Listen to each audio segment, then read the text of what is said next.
Thank you for being here today, everybody. My name is Coach Annie Spence. I'm the owner and operator of Unbreakable Strength Co. I've been training people for 10 years and operating as Unbreakable Strength Co. working for myself for the last 7.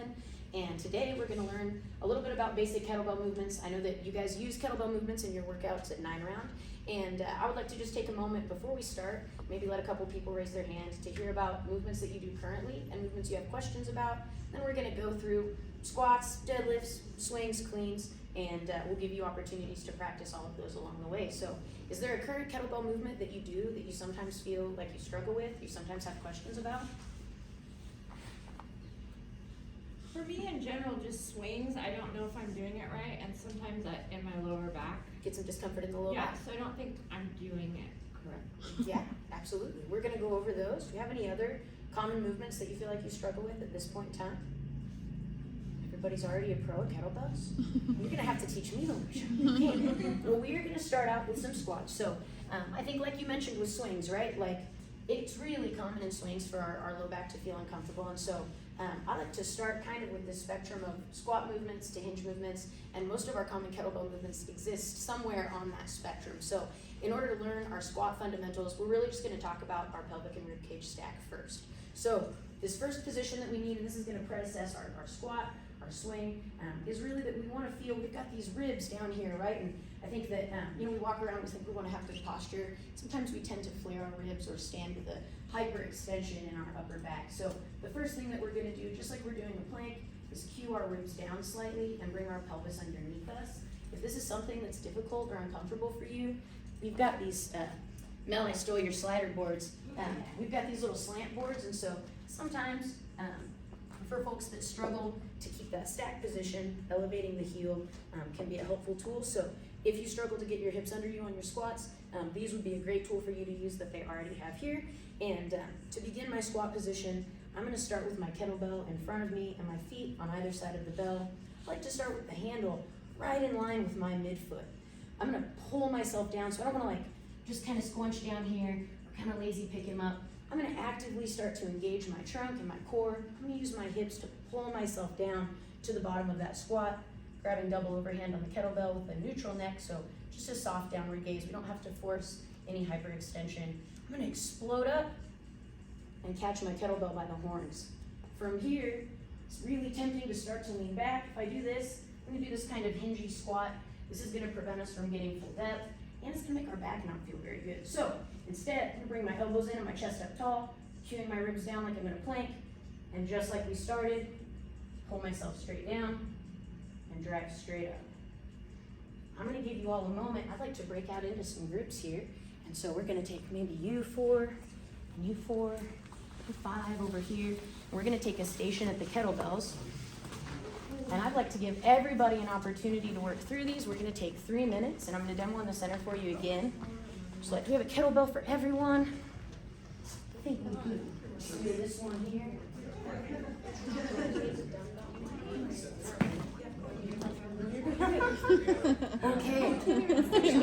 I like they blend in. Get you some space here.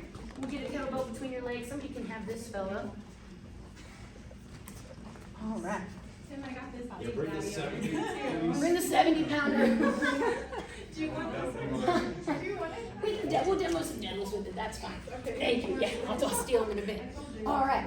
So once everybody's got a kettlebell around, all right. So I'm gonna steal this fella. We are gonna practice for a moment here. I want everybody to take a second, squeeze their butt cheeks, tuck them under you, and then I want you to take a moment to feel those ribs and imagine bracing them down just a touch. I don't know if you guys don't do a lot of punching each other in the gut here, but if somebody was gonna punch you in the gut, you want to be nice and braced, so we're gonna keep those ribs down, right? I want you to get your slightly hip distance apart stance, slightly wider than your hips, with our toes out just a little bit. And without your kettlebell, we're gonna take a deep breath in, and we're gonna pull ourselves down to the middle of our squat, staying as upright as we can, dropping our hips straight down towards our heels. You don't have to go deeper than feels comfortable for you, and then we'll drag right back up. Let's do 3 more, just like that. Keeping our ribs braced down, keeping our pelvis underneath us, pulling ourselves down, and dragging right back up. Nice. We'll do 1 more here. Pulling ourselves straight down.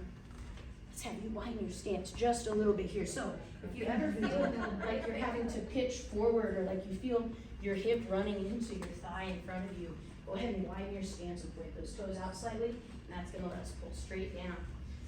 From here, we're gonna go ahead and do this one more time, and then we're gonna explode up with our kettlebell. So I'm gonna pull my hips straight down, grab this double overhand. As I explode up, I'm gonna catch them by the handles. I'm gonna bring my elbows in, bring my ribs down again, and we'll pull our hips straight towards the floor, and we'll drive straight back up. It's tempting to let this fall down. Really try and keep them stacked.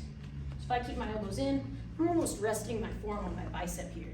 Same deal, pulling straight down, driving straight back up. Very good. What questions do we have so far about the squat now that we've done a couple reps? Is it just age that makes my knees go snap? Is it painful when your knees pop? No, they just make a lot of They noise. make a lot of noise. So in MRI studies, what we have with meta-analysis is that noisy joints are pretty normal joints.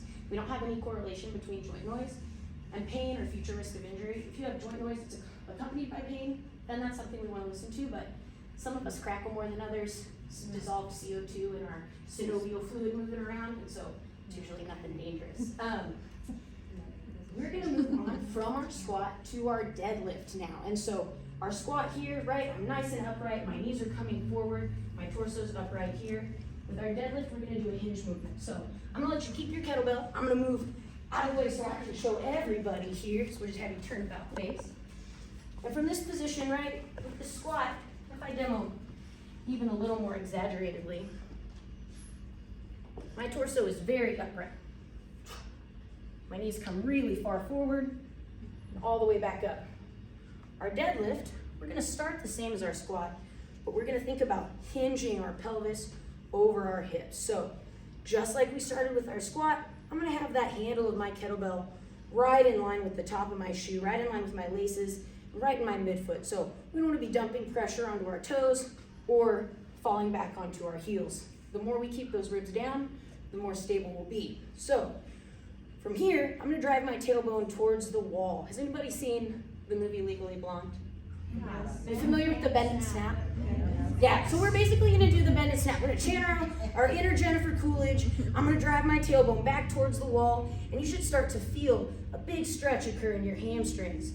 From here, I'm gonna drop down so that my armpits are lined over the handle, and the handle is lined right over my midfoot. This helps us control our center of mass. Again, I'm gonna keep my chin tucked down slightly rather than looking up. This can cause some discomfort here. I'm gonna drive my feet through the floor, and then I'm gonna drive my hips through.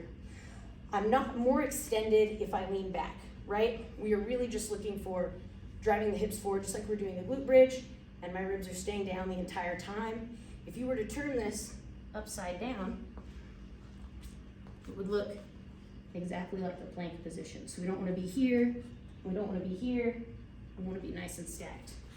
So we'll go ahead and give everybody a chance to do that same thing. So we'll stand on either side of our kettlebell, our feet a little bit narrower than on our squat, hips distance apart. Some of us have toes that point out more than others. If you find that at rest you tend to stand with your toes out, you'll probably feel more comfortable deadlifting with your toes slightly out. If you find that when you have your toes forward, you feel yourself rocking onto the sides of your feet, it's also a sign that we should point our toes out slightly. From here, we're gonna drive our hips back to the wall, do that bend and snap. You're touching your tailbone behind you, loading lots of stretch in those hamstrings. We'll set our armpits over the handle and the handle over our midfoot. Push those feet straight through the floor and push those hips right through the kettlebell. Excellent. Let's do 5 more reps of that. I'm gonna come walk around and give each of you cues as I see you.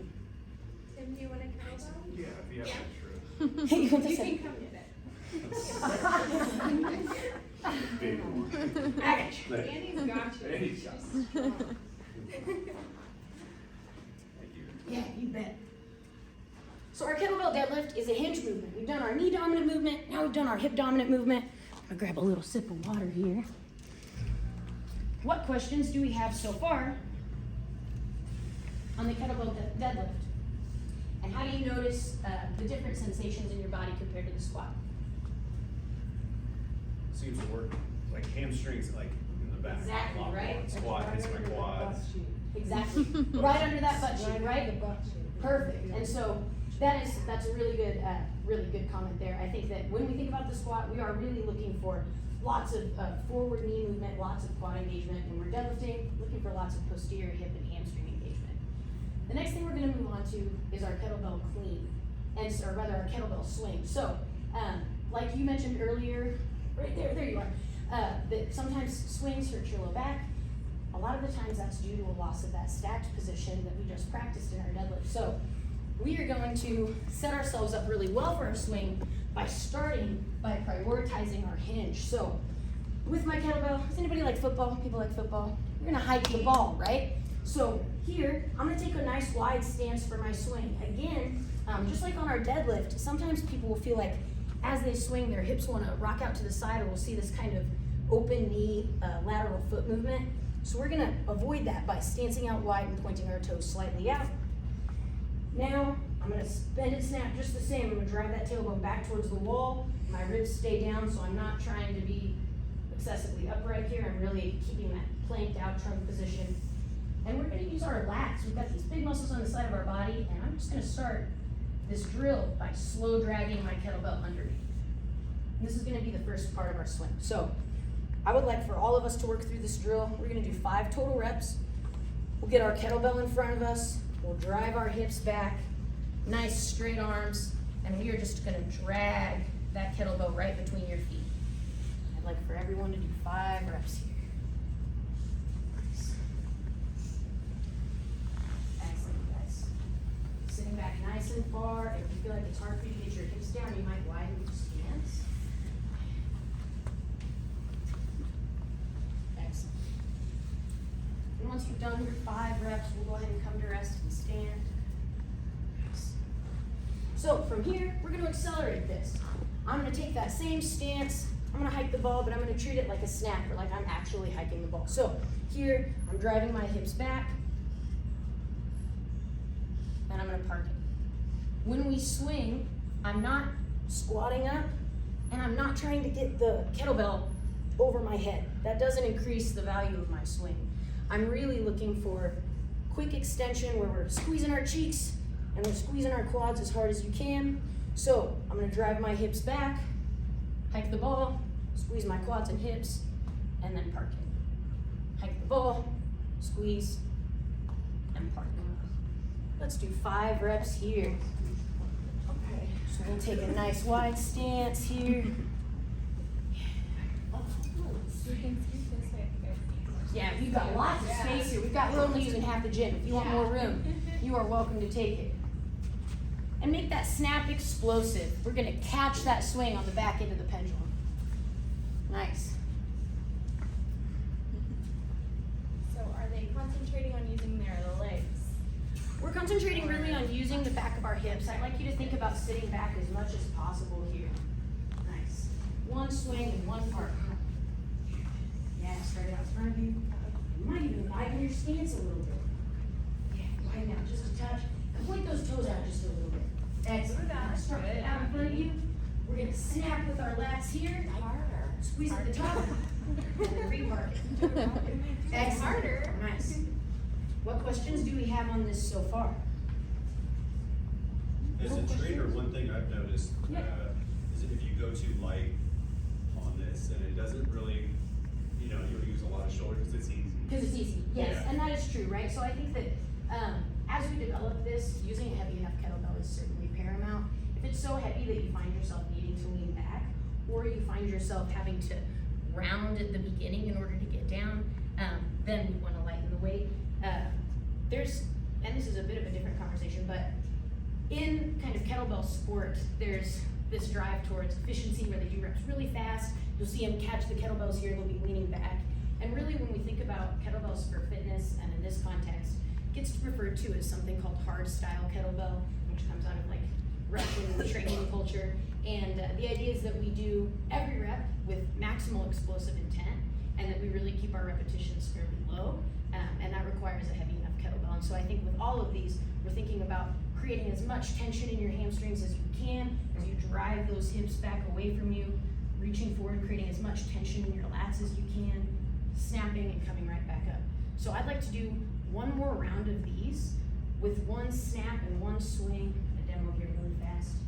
And I want you to take a moment in between each one. So we'll take a big breath, drive the hips back, really feel that stretch. So we want to avoid any rounding in the spine. If you feel rounding in your spine, we'll lose the back of our hamstrings. We're gonna drive back, snap, right back down. Snap, and right back down. And really I want you to think about feeling that tension here, and then flexing here as hard as you can at the top. Let's do 5 more reps here, and then we'll move on.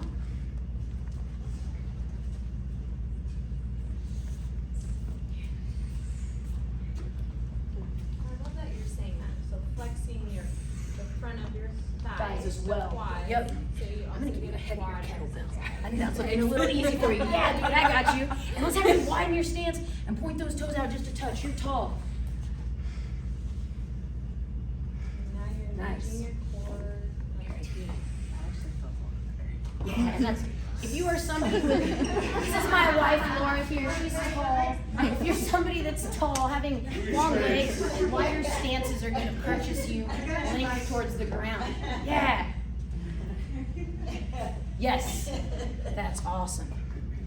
So if you swing and it goes up high, is that an indicator that you're doing too light? It very well may be, right? So I think that if you're able to fairly well shoulder raise it, right, then that's probably too light. We really want to mostly feel things at the back of our hip and hamstrings. Actually, no, do you guys have any bands by any chance? Glute bands. Big rubber bands? Oh, It's not a yeah. big deal if you don't. Yeah. No, I think, I could have brought one, but I wasn't Okay. sure. let me make sure. Yes, This is absolutely. before? Yeah. Okay, so we can also, if you want to make your kettlebell swing a little tougher, we can use a banded kettlebell swing. And what I like about this is that it truncates. I'm going to steal your heavy guy here really fast. What we can do with this is that it's going to truncate or kind of tame that top portion of our swing. And because the band is stretchy, it forces us to extend our hips and hamstrings a little more explosively, which is really what we're after with our swing. So I'm going to take my band and loop it under and around here. I'm going to flatten it out.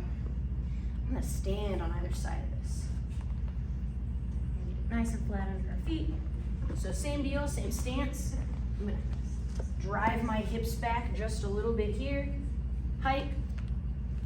So that creates an inch stop essentially, right? And so that's a way if you have, you know, I mean, here at 9 Round, you guys have an awesome variety of kettlebells, but if you're on your own and you're doing kettlebell swings, you're in a hotel or whatever, bands like this are really cheap and really accessible, and they're a great way to take a slightly lighter kettlebell and drive up your force production with this. You get a little more movement diversity. Would anybody like to give this swing a shot and demo for the group? Tim, you do it. You look like you're so excited to do it. Yeah. You're stoked. All right, let's do it. That seemed very exciting. He probably picks on you all week. It's probably nice to Yeah, get your turn to get picked on the trainer. Exactly. All right, so we're gonna get. Yep. Why? And actually, we want this under your feet here. So we're gonna leave it on the floor, and I want you to have that right under your arch on either side. Yep. Stand on it. Yep. And then we're gonna do the same thing. Hike and really extend at the hips. Let's get all the way. There we go. Nice. Oh, yeah. 10 more. Put your quads as hard as you can at the top. What I also what I also really like about this, I'm gonna make you demo this one more time, and have you turn on your side. It's her turn. Oh, I know. Oh no. All right. I'm gonna have you do that one more time if you don't mind, unless Mel wants to suffer. She's busy. Your social media. So what I also really like about this band is it helps reinforce that we have to finish in a plank position, right? We have to finish with our ribs down. He can't lean back. If he leans back, that band's gonna snap the kettlebell towards him, right? It's gonna pull him right back. So this really helps reinforce this awesome ribs down. What is hers? You can rest. It's not against the rules. It's your rules. So I'm a really big fan of the banded kettlebell swing as a tool to tame hip extension. The other thing is, you all box now, right? So the other thing that's really exciting about that is like when we look at punch power, right? Like everybody wants to punch as hard as they can, and a lot of the explosiveness of a strike actually comes from our lower leg strength and our capacity to extend our hip, right? If we're turning our punches over well, this is extending really forcefully, and this teaches us to extend those hips really forcefully. So this should also have really nice carryover to how explosively we can strike, right? Yeah, absolutely. Do we have any questions so far about the kettlebell swing? Anybody else that would like to try the band? One reason why I tend not to go up higher in weight is because I'm worried by swaying, it's gonna put too much stress on the elbows. Sure, absolutely. I think that if we are intentionally trying to raise it beyond, like, the height of the kettlebell is really coming from whatever force my hips produce, right? So once I've, here, I'll definitely steal that heavy guy at some point too. So if I drive my hips back here and swing, the kettlebell naturally with a straight arm comes to this height. If I were to want to bring it higher than that, I would have to start raising with my shoulders. That creates all sorts of discomfort here. So I think worrying less about height and worrying, just like with that band, more just focusing on forcefully extending the hip. The height that happens is the height that happens. If you find that it doesn't feel good on your elbows to have them fully extended, you can always do, and we're actually, this segues really great into our cleans. You can always tame the swing with a bit of an arm bend. That may require, because we've shortened our lever, that you use a heavier kettlebell. So we'll demo what that looks like too. Let you see. So if I'm gonna tame my swing, I'm really just gonna allow myself to have like a little T-Rex situation here. So swing back and do this. Again, the height is still exclusively facilitated by my hips and legs, necklace in my mouth, by my hips and legs extending, but I'm not having any of that force drawing on me. Does that answer? Yeah, because I know if I do like that, pull down like that, this elbow which will pop. Ah, It doesn't feel good. Sure. So I'm a little bit leery about about doing that. going heavier. Yeah, absolutely. I think if you tame the swing, that'll be just fine. And we can, at the end of today, if you'd like to work through some and see how your elbow feels, we can do that. Does anybody else have any questions about the swing so far? Okay. So the next thing that we're gonna do is look at our kettlebell clean. Has anybody done kettlebell cleans before? Everybody? You had it crash into your arms and be painful?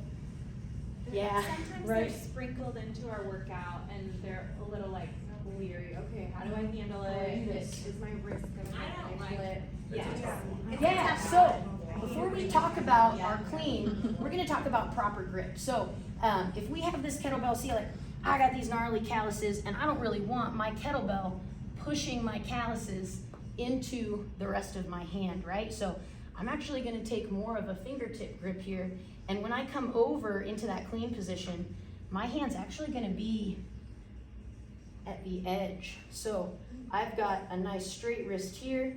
Sometimes my knuckles will be in, sometimes fingers on top. That's not really that important. What is important is that this wrist is nice and straight. My wrist isn't getting bent back, and my thumb and my forearm and the lateral side of my forearm are what's really supporting the kettlebell. And we're coming into this front rack position. So when we do a kettlebell clean, we start out with a swing, and we start out with a swing where we've tamed the swing with that bent arm style. I am gonna give everybody just a moment before we do that though, to go ahead and get on the ground and take your kettlebell. And we're gonna start with it in our fingertips here. You take him, I'll take him. All right. Do you want a lighter one? Yeah, grab that 10. All right, so we're gonna start with it in our fingertips. And then I'm gonna slide my hand forward so that my wrist is nice and straight, my thumb is hooked, and then we're in this position. And you can assist with that other. You see how it doesn't pull your hand back? You will still feel the weight, if you're using a heavy kettlebell, you'll still feel the weight of the kettlebell on your forearm. If this doesn't feel good, you can always, they make like sweatbands and things like that, right? They make sweatbands and things like that. Sometimes people will use a cushion on their wrist, and that's completely fine. But we never want to be here. This doesn't feel good. So we're always gonna try to return to this kind of cross-angled position.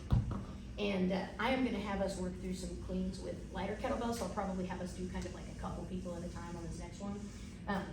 But first we're gonna practice taming the swing, and we're gonna practice swinging with a single arm. So we're gonna start out just the same right now in front of our kettlebell, with the same one you've got. Any weight's okay. If it feels like too heavy or too light, we can swap you out. I'm gonna take that same stance with my toes slightly out. I'm gonna drive my hips back, put one hand over. I'm actually gonna take my other hand and put it underneath for now. I'm gonna swing my hips and come up and repark it. Good. So we're gonna go from our parked position, snap, swing, and repark. So putting this hand underneath is gonna be a tool for us to do an assisted clean here in a moment. Let's do one more on this side, we'll do 3 on the other. Snap, and park. Switch your arms. We'll take the hand that was underneath and take it overhand. The hand that was overhand and put it underneath. driving those hips back, hike, and park. Good. Snap, and snap. Very good. When we have a kettlebell that crashes, I might demo a slightly lighter one here just to be slow. When we have a kettlebell that crashes on our forearm, it's because at some point the bottom of the kettlebell has faced the ceiling and it's falling on our arm, right? When we clean, at no point is the kettlebell ever bottom up. When I clean, my elbow's gonna stay in tight, almost like a row. My elbow's in tight, the kettlebell rolls over to that same grip position. So this is gonna be the toughest thing we do today probably. We'll take a little bit of time to work through it. Really slow motion here. We're gonna take our kettlebell and we're gonna stand with our hand underneath. I want you to rotate your elbow into your side. Come up into this position with that arm nice and blocked. So let's go ahead and take a moment to work through that. And I'm gonna come cue each one of you individually So here. your elbow stays real Nice in, and tight. tight to your body. Yep, my elbow's in tight and I'm not letting the kettlebell kind of pry my arm out to the side. I'm gonna keep, almost like if you were like gonna clear your throat, right? You'd have your index and forefinger. Yeah. Nice. And bring here, bring it in close here. See how that kind of rests? We've got like a little triangle here for it to cushion. Yeah, and then let's your hand actually physically touch your chest. Yeah, and then see how your lat kind of supports that part of your arm? Very nice, good. Excellent, that's great. That makes total sense. Here, rather than having your wrist on your shoulder, bring your wrist to your chest. Yeah, and then now, feel your arm and your arm can support. We've got this triangle here. That's gonna be a really stable place for us to come to each other. All right? So it will. Right. Excellent. And rather than having this here, bring your elbow chest up tall. Yeah, and then this will be more from the outside. Might be doing really fast. Thank you. Right. Rather than having it on the inside of this forearm, bring it on the outside, and then I've got my lat, my chest up tall, and it's gonna hang here a little more comfortably. Very nice. This thumb over the chest, you physically touch your chest. Yes. Excellent.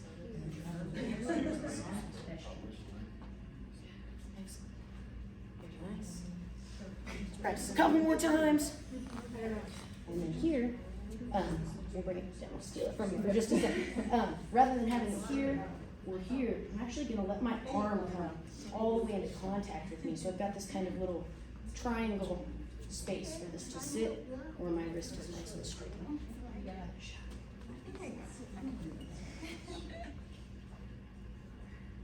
Yes, yeah, so your hands in chest, contact with that chest the whole time. All right, very nice. So this is our front rack position. This front rack position is really probably one of the most technically challenging things in kettlebell sport in general. This is something that I like to practice slow. It's completely fine to take your other hand and help yourself into that position and really sit there and feel what that feels like for a moment before we start our swing. So the next thing that we're gonna do is I'm gonna take that same single-handed underhand grip, drive those hips back. I'm gonna hike, and I'm gonna return that kettlebell right to that position. We'll come straight down and repark. The other hand is assisting that turnover. Let's do 5 each side here. So all the way from our parked position to our hike to our turnover. Good. Park, hike. Very nice.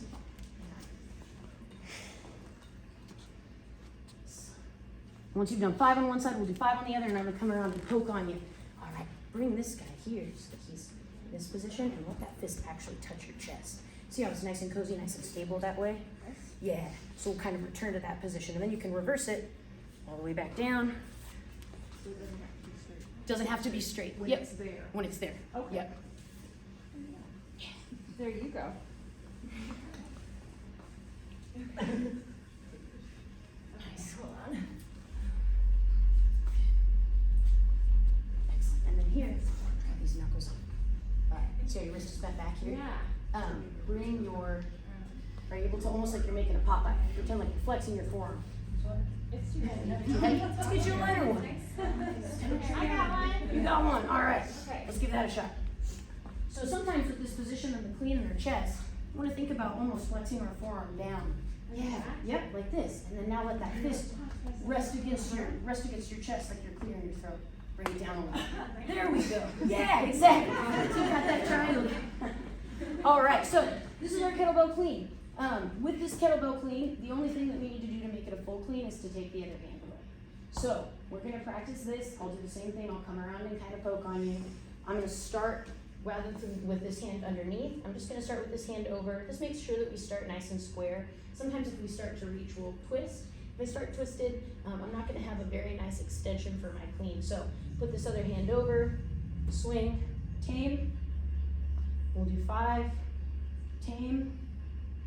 And then after we've done 5 there, we'll do the full clean and part. So 5 tame swings each side. Bending that arm a little bit, keeping it in nice and close to you. Go ahead and bend those arms with that swing just a touch, so we're keeping it in close to us. Yes, very nice. Yes. Looking good, you guys. A little bit of bend in that elbow with these. Good. Again, height. Yeah, that was awesome. That was a nice clean. That was a nice clean. Look at you guys go. All right. Once you've done your 5 tame swings each side, we'll do 5 single-armed cleans each side. Very good. And go ahead and tuck this up and set it on top, only because when we start here, sometimes we twist a little and it just makes it tough. Yeah. Good. Excellent. What questions do we have so far about the kettlebell swing? Sometimes I just feel like it's hard when you're tall to like not want to squat. So like 100%. Yeah, so taller people for sure are you're gonna have to bend a little lower to the ground, unfortunately. I think that is like the unavoidable equation of strength training is like work is force times distance. And if you got more distance, you sometimes have more work to do. A great way, I think, to accommodate for that is really honestly to just widen your stance. There's nothing wrong with widening your stance. Laura, I'm gonna bring, my wife is 7.5 months pregnant. I'm gonna steal her here. Yeah. So when we're pregnant, we have to make room for a belly, right? And so in order to do that, I'm gonna have, she's tall, we're gonna have her widen her stance here. And I'm gonna make you do kettlebell clean. Yeah, we're gonna set, she deadlifted yesterday. And so we're gonna have her drive her hips back and reach her arms nice and forward. And then we're gonna have her snap that kettlebell back and explode at the top. Full flip, full swing, yep. Pike and snap, excellent. Very good. And then, let's have you demo that from the side so folks can see. Yeah. Nice wide stance, and then we're gonna have her narrow her stance and see how awkward that feels as a taller person. So we'll start in front. Very good, nice extension. Excellent, Laura. And you can rest. it just looks more comfortable. It's more comfortable, right? And so for taller folks, right, like giving, especially people, right, some of us are tall. I've got kind of a short torso and longer femurs for my height, even though I'm not tall. And so especially if you're someone with longer femurs, right, if you've got long femurs, wider stances are gonna be better. I'm gonna have you demo a narrow stance, so just to give some contrast, I'm gonna have her demo the same thing.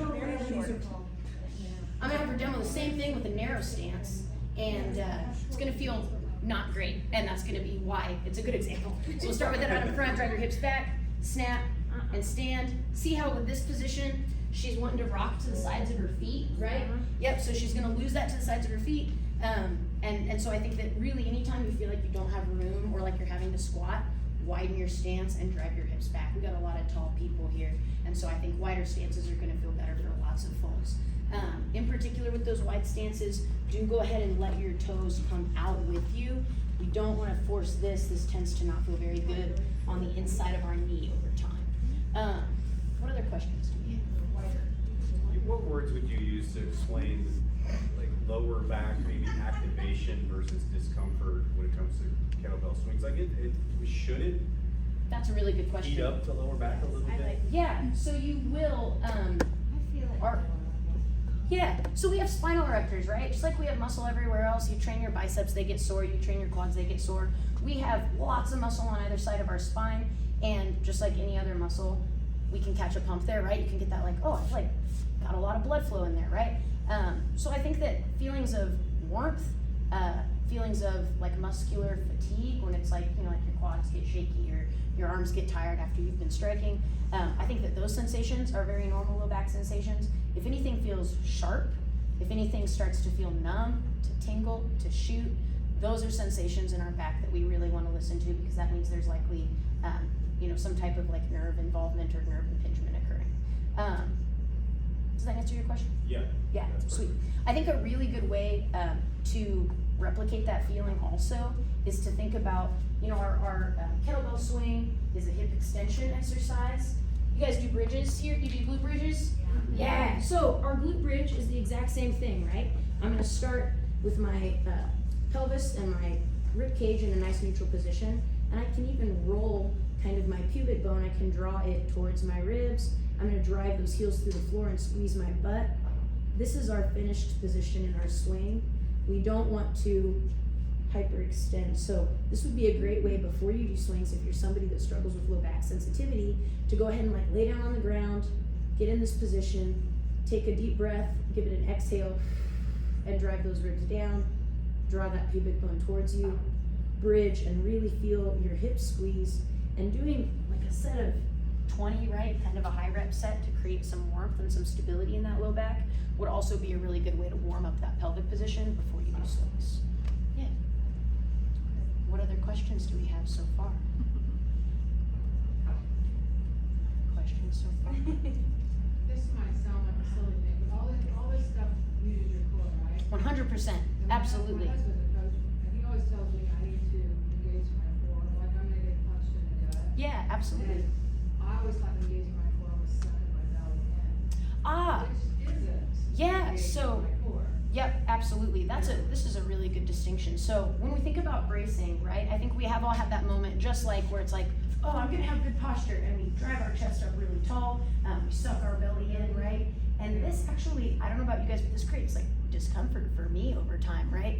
And a true brace is actually something where we're not worried about trying to be as skinny as possible. We're trying to be strong, right? Has nothing to do with drawing our waist in, but rather creating pressure that goes outwards. So the way that I like to think about the pelvis and the rib cage, you guys ever used those can recyclers, like can crushers on the wall, and you put a can and crunch it down? Oh, yeah. An empty can, right? An empty can is really compressible, and what does a can do when it crunches, right? They kind of fold and crumple down. If you were to take a full can of soda or whatever and put it in one of those and try to crush it, you'd have a really hard time. And we want to be not like the empty can, but we want to be like the full can of soda. And just like that can of soda, we've got a meniscus, right? We've got our pelvic floor that creates upward pressure. We've got a meniscus on the top, our diaphragm that creates downward pressure. And then we have fluid and gas in between. And so I want to think about pressurizing out 360 as much as I can. So a great drill for us to learn how to brace and keep those ribs down. I'm going to take 2 fingers. I'm going to find my iliac crest to my pelvis, my hip bones here. And I'm gonna pressure in, and I'm gonna put my thumbs kind of on my low back. I'm gonna take a big breath in through my nose, and then as I exhale, I'm gonna exhale against a closed throat, and you should feel your waist get thicker in the front and in the low back. Feel a thickening in that waist area without drawing it in, right? And so that's our pelvic brace. I'm gonna have everybody go ahead and get on the floor in a plank position and feel that one more time. Think about driving your belly out 360. Nice. Go ahead and take a deep breath in through the nose and out through the mouth. And think about driving your belly out as much as you can. Tuck your hips under just a little bit. Nice. Tuck your hips under just a touch. Let's take one more breath in. Brace out 360 as hard as we can. Poke you. There we go. And you can go ahead and relax. Rest for a moment here. Let's go ahead and use this brace and return to our clean one more time. Or rather, let's just return to our swing one more time and think about feeling that ribs down position. I think that's a really great question that you brought up with bracing. That's awesome. So here, Same deal. We're gonna take that big breath in, brace up nice and tight, and then we're gonna maintain that brace. I want you to drive those hips back, snap the ball, and swing. Let's do 5 reps there, intentionally breathing in through the nose, creating a nice tight brace, and then exploding at the top.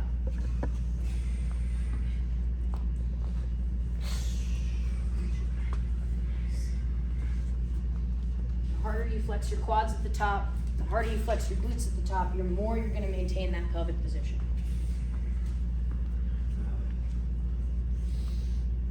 I feel like if I do that correctly, it protects the back. It does. Yep, absolutely. And so really, like if we think about that same can analogy, right? We've got all that fluid and gas pressure. When we're bracing out 360, we're creating like an internal belt of pressure that drives out against our lumbar spine and helps prevent it from collapsing or hyperextending. And so I think that whether you're doing push-ups, right?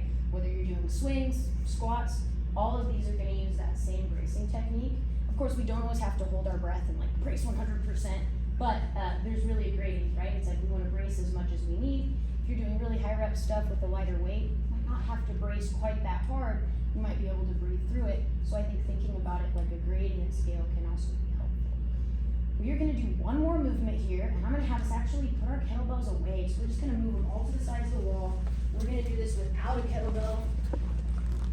Start out with, and we're gonna do a Turkish get up. Has anybody done a Turkish get up before? Is that something that you guys use at all? You don't? A lot of them in here. Yeah, I like that. Like them. So Yes. I think the Turkish get up is kind of the quintessential modern kettlebell movement, and it's a way for us to get off the floor. I might actually demo it here. Oh yeah, it's a big steal. Yep. So if we're doing a Turkish get up with a kettlebell, this is what it's gonna look like. We're gonna learn it with that one. I'm gonna start laying on my back with my kettlebell out to my side. I'm gonna get an underhand grip and roll over. And this is very similar to how I have that kettlebell clean, where I've got it in my front rack position. I'm gonna roll and press. I'm gonna start with my same side knee and my same side arm up, and my same side arm and leg straight out. I'm gonna push through this hip and come onto my elbow. I'm gonna come to my hand. I'm gonna bridge and go through. I'm gonna stand tall. And stand. So there's our Turkish get up with weight. We're gonna do it without weight. I'd like to maybe move even farther into the space so everybody has room to kind of starfish out a little bit. And so I really like the Turkish get up. Yeah, oh, we're gonna do it again. I'm gonna do it in the middle. I really like the Turkish get up just because getting up and down off the floor is something that becomes challenging for a lot of us over time. I have a hip replacement. I had a crush injury about 8 years ago, and relearning how to walk and relearning how to get up and down off the floor is a tough thing to do. So I'm gonna have everyone start laying flat out. If you're right-handed, pick your right side. If you're left-handed, pick your left side. We're gonna take one arm and you're gonna point right at the ceiling. Pick a little focal point. We're gonna bring that same side leg up like you're gonna do a bridge. The opposite arm's gonna go out. From here, I'm gonna drive that heel through the floor and come onto my elbow, pointing right up at the ceiling. Awesome. Now we're gonna press up onto our hand. Keep pointing at that little X on the ceiling. Now I'm gonna bridge through my hip and my hand. I'm gonna draw this leg under. Stand tall. Stand up. We're gonna work on that drawing under for a moment here, and then from here, we'll stand up in our lunge. Nice. We're gonna reverse it. So pick a little X on the ceiling and point at him. Fix your gaze there. We're gonna step back into a lunge. Now I'm gonna take this foot and step it out so I'm kind of at 90 degrees.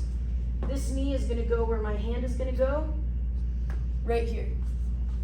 From here, I'm gonna draw this bottom leg straight through. Very good. Keep pointing at the ceiling. We'll drop to our elbow. Good. And then we'll drop to our back.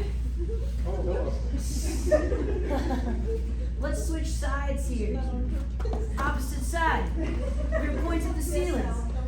I'm gonna take one leg and one arm and stick them out. I'm gonna come up onto my elbow. We're gonna come up onto our hand. And now bridge. Bridge those hips up. Draw that other leg underneath you. Yeah. Same. Your wrist okay? No. No, not bothering yours. Okay. That's totally fine. Point. Draw that leg under. Stand up tall. Stand up in our lunge. We're gonna go back down one more time. I'm gonna step back. I'm gonna take this leg and step it out so that I'm at 90 degrees. This hand is gonna go in line with that knee. Like I'm in a windmill. I'm gonna draw this leg through. Come back, down, and there's our Turkish get up. You know, that's a little fun thing to do on lessons. Yeah. What questions do we have? What part was most challenging? The whole thing. The whole thing. The Turkish get up is really, really hard. The very last one, where you go from the lunge to standing is hard. Is the most challenging part. Yeah. Long legs. You do. So, and I think this is another thing, right? Individual morphology. Some exercises are easier for some of us than others, and that's just morphology is just your structure, how you're built, and we're all built differently. Longer legs are going to have a harder time, so it may be that you bring. Let's go ahead. Can I use you as a demo? Can I pick on you? Is that okay? Come on out here. I'm gonna pick on you. Look at me. Okay. So we're gonna start. Are you right or left-handed? I'm right-handed. Right-handed? Okay. You're gonna be pointed at the ceiling with your right hand, leave this right knee up. You're gonna take that arm and bring it out. Yeah. Now we're gonna bridge. Yep, go ahead and let that leg out. Bridge this hip up and come up onto that elbow. Nice. And now, notice, I'm gonna make it harder for you on purpose here for just a second. Bring your heel really close to your butt. Now bridge up. See how there's not and come up on your hand, I apologize. Oh, okay. Yes, there we go. See how there's not a lot of room for her to draw her leg under here? If she comes back down and we give you a little more space, bring that foot out farther, and even you can bring them out even out here. Yes, there we go. Yep, like a protractor. Now bridge up. So you have a lot more space to draw that leg under, right? So, yes, that's good, right? So, it's particularly challenging with long legs to have enough space to draw that under. They get in the way. Yeah, they get in the way. So giving yourself enough room. Space. Yep, giving yourself space. If we draw our heels too close into us, we kind of choke that space underneath us. And so even practicing just that bit, right, where we're from our hand in here, I'm bridging up and really punching this hand through the floor and coming back down can be a helpful thing to practice, and you can experiment with you where in that position, right? I think there's lots of correct answers provided you're able to pull that leg underneath you. Okay. Do we have any other questions about the Turkish get-up? No, I'm Would anybody else like to demonstrate it for the group? I think No. it's a tough one, but in here we might not necessarily do exactly what she showed you, but we do a lot of those kickers, which are It's essentially the same thing. It's essentially the same thing as a siku, right? And I struggle with those. Yeah, and that's they're harder the longer your legs are for sure. But it is very similar, right? If I'm here and I sit through, I am right at that same Turkish get-up position. Coach Cole, I train with Cole. I've worked with him for the last 3 years. He's taught me a lot about martial arts, and we were doing these one day in the gym. And he said that they came from the Ottoman Empire, where you would have to have where you have to have a sword and a shield. So you can thank Coach Cole for this idea of having a sword and a shield, right? Where you have your sword in one hand, you might have your shield up on the other the whole time. You get up, and you got your. It gives you some context of why that is. Why it's called the Turkish get-up, right? It comes from the Ottoman Empire. Yeah, so I thought I'd give him credit on And that. what's funny is that you remembered what he told you to. Right, exactly, right? Facts all I was the like, time. I'm never gonna forget this. Yeah. Thank you for being here today. Do we have any other questions? I wanted to give like a couple moments just for folks to ask questions or have an opportunity to work through things together. I have a quick one. Great. Just because we do, the deadlift in here. Yes. We also do then the Romanian, like a stiff leg deadlift. Oh yeah, sure. So just walking through maybe a few things. A different- to remind us. Yeah. Perfect. Yep, absolutely.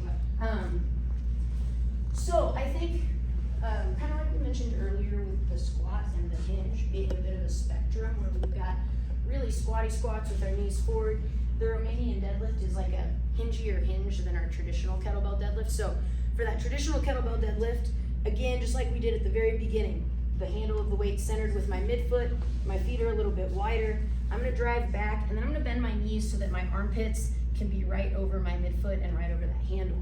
For a Romanian deadlift, we're gonna keep a stiffer knee and we're really gonna think about keeping a vertical shin. So here I'm gonna really drive those hips back towards the wall and my knees don't continue to soften, so you'll feel a big stretch in your hamstrings. At some point, if your spine rounds, you'll feel a loss of tension.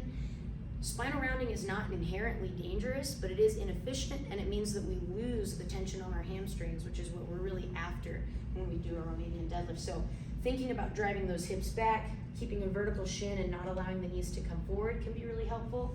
If you still struggle with that, these slide out here. Yes. Yes. Yep. Move it wherever you need. We can do a box deadlift to help reinforce that Romanian deadlift position. So for my box deadlift, I'm gonna get the back of my shins in contact with something, and I'm gonna keep them in contact with this object. So an example of a fault on my Romanian deadlift would be if I let myself come away, if I focus the entire time on driving my hips back and keeping those shins in contact, I'm gonna maintain that stretch on my hamstrings. Mel, would you like to try the box deadlift? Yeah. Just to see how it feels. So Yeah. let's do a regular RDL, and you already Okay. can have. I can get better every So she's time. gonna keep her spine nice and neutral. She's gonna drive that tailbone back towards the wall. Nice. Okay, very good. So she's doing a great job of keeping a vertical shin. Let's go ahead and have you back up to this here. And now, really try and drive the back of your ankle through. Nice, or the back of your calf rather. You feel more tension in the back of your Oh, yeah. hamstrings that way? That's Yeah, so It's even if good you already feel reminder. confident about your Romanians, using a cue behind you, and you could even like give yourself a touch of space so that Yeah. you really have to fight to create that contact. Yeah. That could be a really good way to help load more tension on the hamstrings for the RDL. Any other questions? Will you real quick do the regular deadlift and then Oh, sure, if you do like an upright. Sorry, Maureen. Yeah, so, one second, no, you're okay. So for the upright row, yeah. Wait till you're. You guys do like a squat to upright row? Sometimes, Sometimes. or Yeah. just a regular, just yesterday, we did Regular. right morning, we did Yeah, a right row with the absolutely. kettlebell. Yeah. Does the upright row with the kettlebell feel comfortable for you? Yeah. Yeah, I think something to think about with that would be creating that same ribs down position. So again, if I'm leaned back, this doesn't feel very good. But if I keep those ribs down, and almost sometimes with if you get pinchiness in your shoulders with upright rows, you can always hinge forward a touch and focus on the shrug component rather than focusing on like pulling or leading with the elbows. The other thing that I like if kettlebell is uncomfortable for those is using dumbbells and letting your hands be wider apart, and both of those would be just fine. But in both of them, leaving those ribs cued down and even your hips hinged back just a touch can be a nice way to get more of this trap and upper back area and a little less of that kind of frontal shoulder region. And if your elbows, use the dumb. Yep.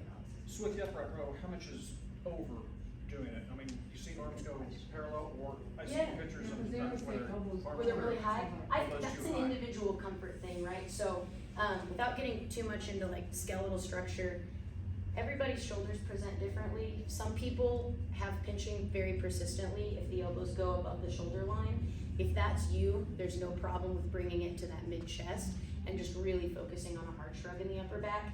And again, similarly, like being too upright, and I know it's called the upright row, but like we can be a little hinged over, and that's gonna help you engage here first, rather than engaging by turning that shoulder inwards and over elevating. So I think it's really like, causes you discomfort, drop it down a little bit, focus hard on the shrug. That's a great question. You had a question about I was deadlifts. asking real quick, can you do the regular deadlift and then the Romanian, so I can just watch? the Watch. difference? Yeah, absolutely. And after today, we filmed the whole workshop, so everybody will get a link to the workshop too. So we'll be able to review. You'll have access to it forever. You're on Thank it, you. guys. Forever and ever. I Yeah. appreciate that. So our regular deadlift, the weight's lined up with my midfoot, and I'm here. So see how my shin angle comes forward a little bit? And then I'm really focusing on pushing right through the center of that foot and finishing with my hips extended and my ribs down. That's gonna reverse just the same way. The knees are slightly forward. With my RDL, I'm gonna initiate with no knee bend and really do that, really channel my inner Legally Blonde here. I'm gonna really drive those hips back. My shins stay very vertical, and you'll feel a big stretch in those hamstrings. Perfect. Come right back up. You may also That'd be another question. you may also feel more weight in your heels on an RDL, whereas on a regular kettlebell deadlift, you'll feel more of the weight in the middle of your foot. Okay, cool, thank So you. what's the difference between RDL and straight leg? That's a really good question. The RDL has a slight knee bend, so it's more glute oriented, right? So we're really focusing here, stretch and it's the back of my butt that's kind of squeezing. A stiff leg, we are truly like, everybody has different levels of flexibility, but for a stiff leg, we're typically gonna be a little narrower, and we are authentically keeping the knee stiff. And that, you're gonna feel that light up this kind of like medial hamstring, and the hamstring lower down kind of by the knee. And so that's our difference there. Really, the pelvic and spinal components are the same, but the stiff leg's gonna have a much straighter leg. You have any other questions? Real quick, if we were to do, just for safety with grips, if we were to do tricep exercises, can you cover a proper way to pick it up? I do see sometimes it's held, and I'm like, I'm worried. Are you having people, you mean like maybe having people do? Yeah, the best way to do behind the head, Yeah. tricep extension. For sure.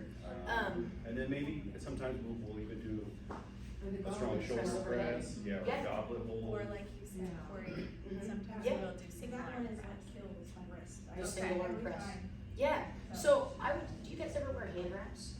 We do every Do workout. every Yep. workout. So Yep. I think this is where when you wrap your hands, start with your wrist slightly bent and wrap with a slight bend, and that's gonna help resist that kettlebell, creating extension. So I think that's a way that you can leverage the external tools that you already have to help maintain that wrist position.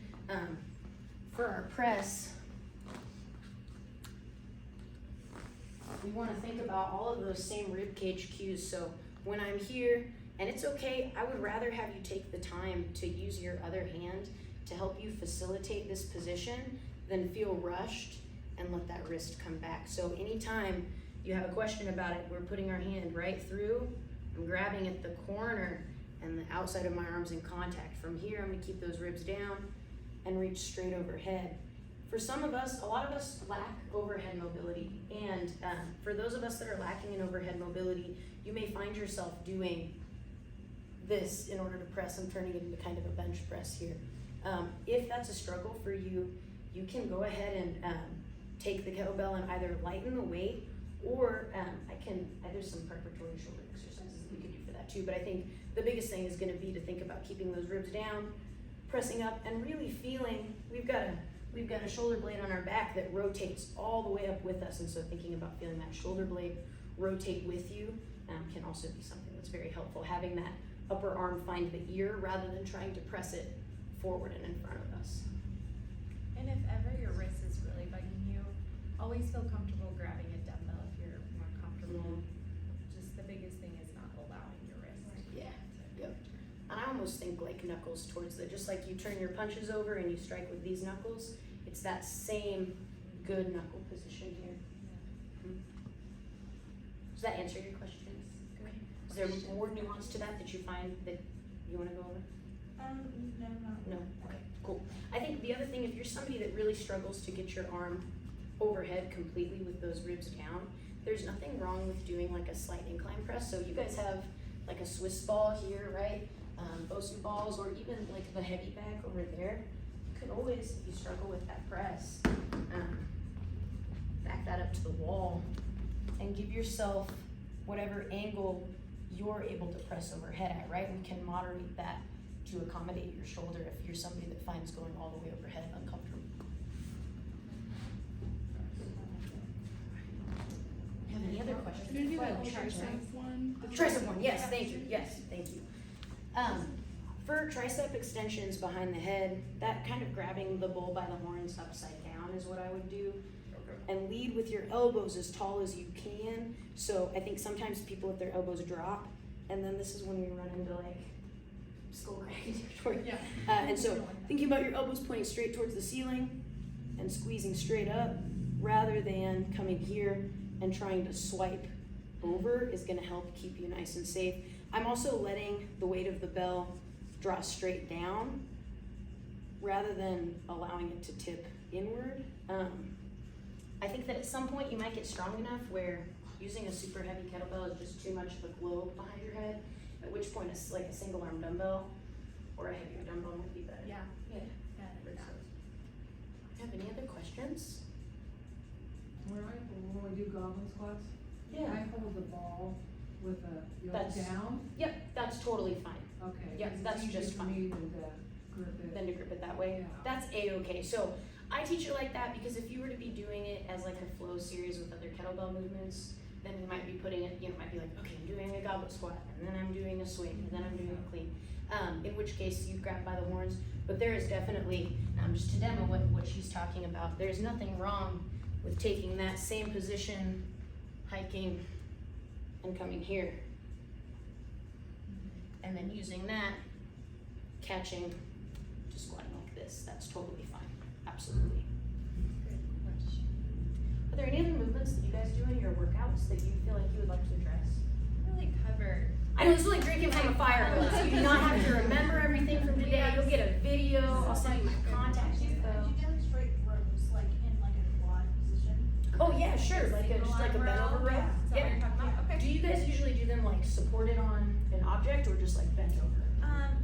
Mix. Kind of both. A mix? Yep. Yeah. Do both. So whether we're doing them on an object or bent over, with my row, a lot of the same tools that we use when we think about deadlifts and our cleans are going to apply. So I'm going to take my athletic stance, and again, if you're a taller person, you might want to give yourself a wider stance.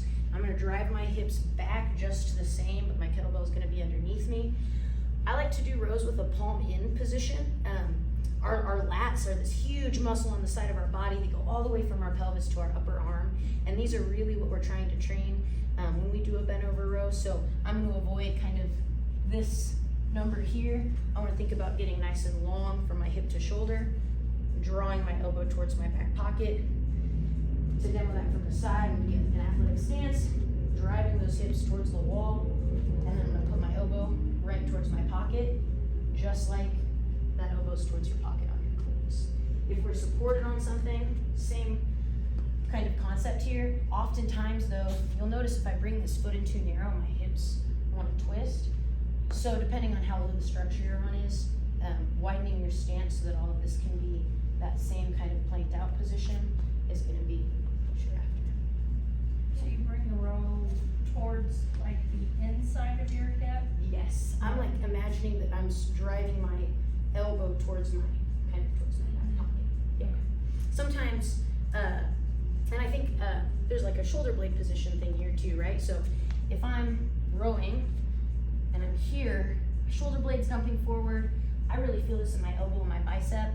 I'm just not getting anything in my lat. I'm rounded here, demo that over here, and my shoulder blade's kind of dumping forward like this. Can't effectively engage our lats with these shoulder blades dumped forward, so we're going to think about driving our shoulder down out of our ear and bringing that right, like we're almost like you're trying to scrape your forearm on your hip. Is there any other questions? Well, thanks for being here today, guys. I appreciate your time and all of your effort. Again, I'll collect an email, or Mel's got everybody's email, so I'll have her send out the video from today so you can go back and rewatch.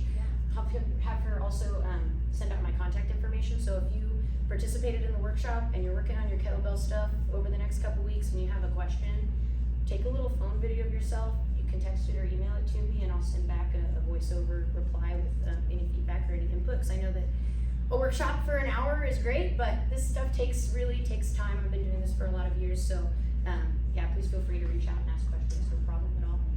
Thank you so much. Yeah, thanks for being here. Thanks, guys. Are you guys okay for your Mel, you said this was your first workshop? This is our This is the first. All right, I feel so lucky. We're really thankful that you were able to make it. And it's so much great knowledge because we use kettlebells almost, weekly. You guys are in here a lot with it. But I'm gonna have everybody face this way. And yeah, so huddle up right here and then face this way.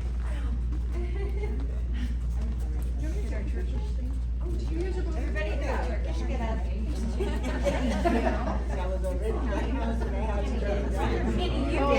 Oh, okay. Oh, gosh, all right. You're not supposed Is everybody visible here? Get out of